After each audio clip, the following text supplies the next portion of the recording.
आप एक railway station पे खड़े हैं और आपके सामने से एक पैसेंजर ट्रेन निकली। थोड़ी देर बाद एक और ट्रेन निकली जिसको आप गुड्स ट्रेन, मालगाड़ी बोलते हो। आपने क्लियर डिफरेंस देखा होगा कि मालगाड़ी में नंबर ऑफ कोचेस ज्यादा होते हैं पर हर कोच की लेंथ कम होती है, और पैसेंजर ट्रेन में नंबर ऑफ कोचेस कम होते हैं बट हर कोच की लेंथ ज्यादा होती है। ऐसा किया क्यों जाता है?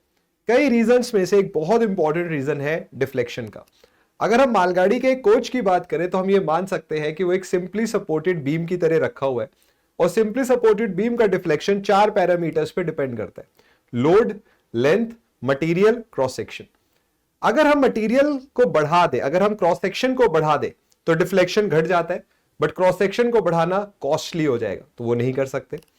अगर हम मालगाड़ी से बनने वाले मटेरियल को बदल दें तो डिफ्लेक्शन घटा सकते हैं, वो भी नहीं कर सकते, एक डेफिनेट मटेरियल से बनना है।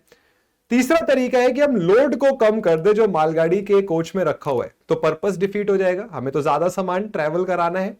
तो जो सबसे कारगर तरीका होता है वो होता है लेंथ को कम कर देना। बट अगर आपने एक कोच की लेंथ को कम कर दी तो उसमें आने वाला गुड्स, सामान कम हो जाएगा। तो अब आप क्या करोगे? आप नंबर ऑफ कोचेस को बढ़ा दोगे। इसी रीजन की वजह से मालगाड़ी के एक कोच की लेंथ कम होती है बट नंबर ऑफ कोचेस ज्यादा होते हैं। पैसेंजर ट्रेन में लोड का इतना बड़ा इशू नहीं होता है तो हम लेंथ को बढ़ा सकते हैं। ऐसी और इंफॉर्मेटिव वीडियोस के लिए चैनल को सब्सक्राइब करें। Thank you.